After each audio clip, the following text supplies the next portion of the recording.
Alright, Dave's Vault, my fellow gamers here. I got a little something that's different than the normal miniatures. Let's see. I have been busy doing all kinds of stuff. Alright, let's see. Hopefully. Pretty cool, pretty cool. Of course. Added security, I guess. I don't know. Alright. There we go. Nothing else. So it's like an old iPhone case or something. I don't know what. Pretty cool little box. But here we go. Alright. Legend of the Burning Sands. Episodes 2, Secrets and Lies is the name of it. And this is the Qabal Stronghold. A buddy of mine and I, started picking this back up. I played it back in the day. Actually, wasn't there a thing I could do? No. Okay. Some of these had the old like marble, cigarette pack.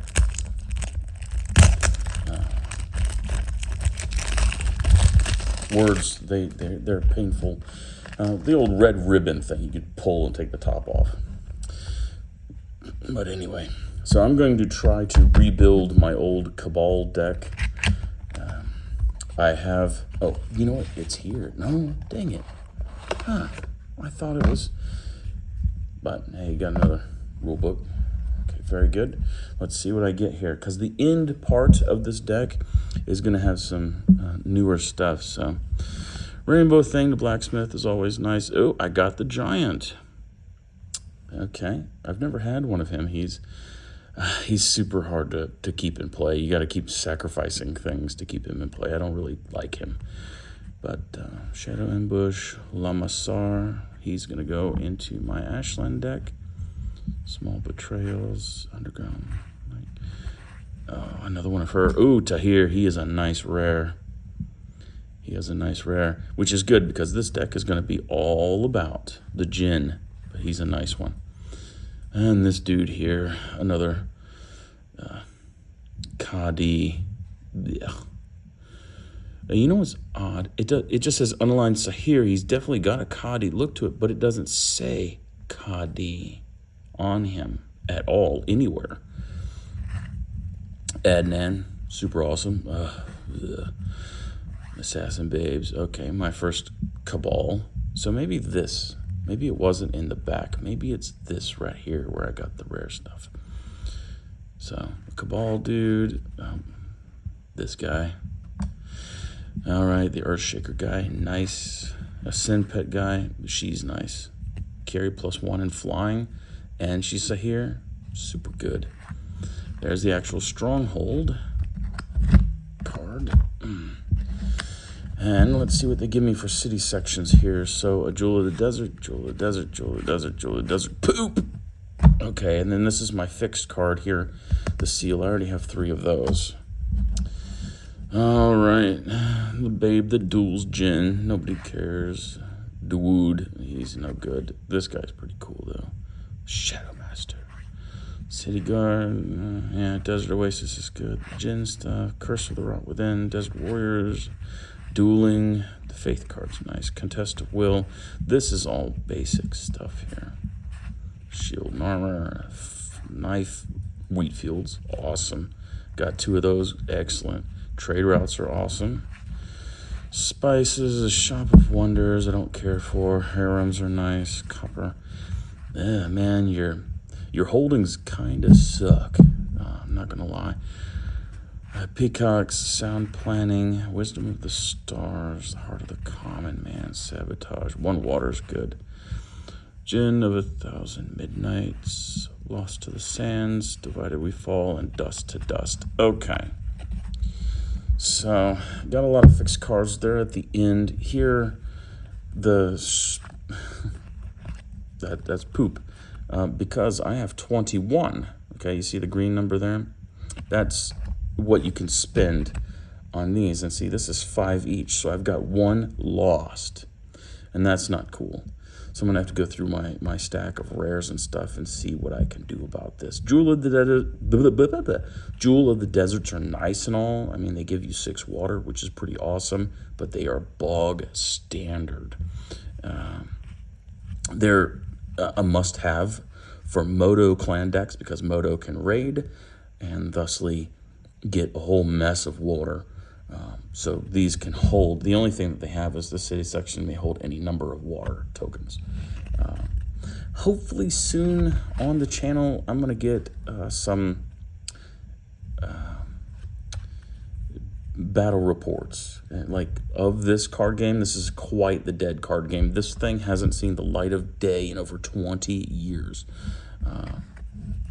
So I got some cards from my Ashland deck, which is good.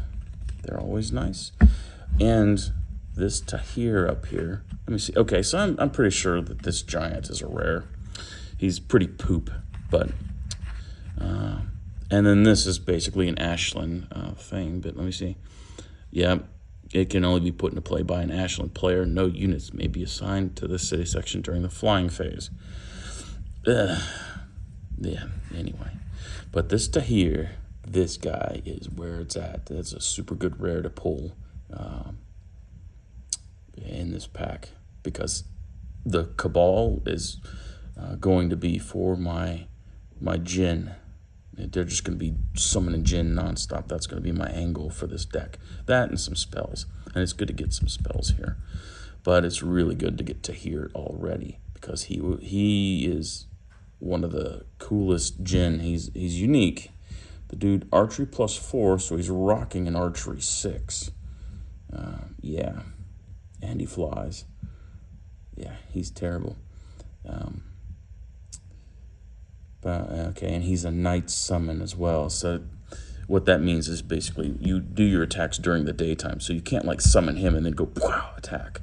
You just summon him and wait a turn, basically. But he's a Jinn with 4 Ka. So that means he can't, you know, kind of be killed super easy.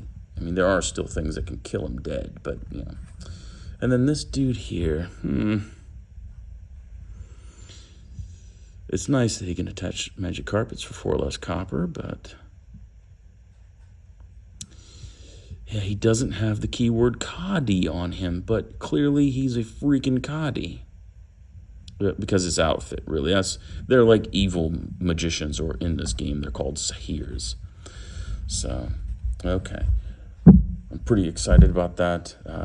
It's a shame that they don't do the Denari promos anymore, but you know, this game, like I said, it's been dead 20 years. Alric Entertainment Group, I salute you. But yeah, I have an Assassin deck, which is top tier, a Sin Pet deck, which is top tier, and a Jackal deck that just runs like undead and stuff. It's very, very fast. I wouldn't say it's top tier, but it's pretty cool. I've got an Ashland deck that I'm trying to kind of bring up to speed, and then the Qabal is my new baby. And what I'm doing is I'm trying to chase down 20-year-old cards that to build this deck. So, man, the Jewel of the Deserts, they got to go for the most part. But it is nice to have the Qabal again. Yeah, but soon you guys are going to see more stuff. I'm going to have Noble Armada unboxings soon. I should get some of those fleet boxes and stuff in. That's going to be exciting. I might save both fleet boxes. I've got like an old school one and a new school one, even though the game's been dead for a long time. One of them is coming from just, you know, below me, North Carolina, and one of them is coming from across the pond. So I have to wait a little bit longer for that. And I've got the rule book as well, Call to Arms. A buddy of mine, we're going to be playing that game as well, but using hex maps, but with the newer rules that don't use hex maps. But we got to do what we got to do on teleconference type things. Currently, what I'm doing is my nephew is into 3D printing, so he 3D printed this big Star Wars droid. This big Star Wars droid guy. from a video game, and he's having me fix it up. So that's what I'm doing. I'm trying to fix it up. He used PLA, so I have to file all the crap off. But it's its own reward, I guess. And you can kind of see it next to my little stereo there, but I've got a case full of green stuff, or not, it's simple green, and it has about 20 pounds of Battletech miniatures in there. So when I get those bad boys going, you guys will definitely see that. It's about 13 mechs in there, so definitely be worth a look-see. I've got some unseens and some really neat looking stuff in there. Sadly, another Loki's in there, so I don't know. I might just, take a hammer to it. I don't know. I think it's a poo mech. But anyway, you guys take it easy, and I will talk at you later. Carry your lays on.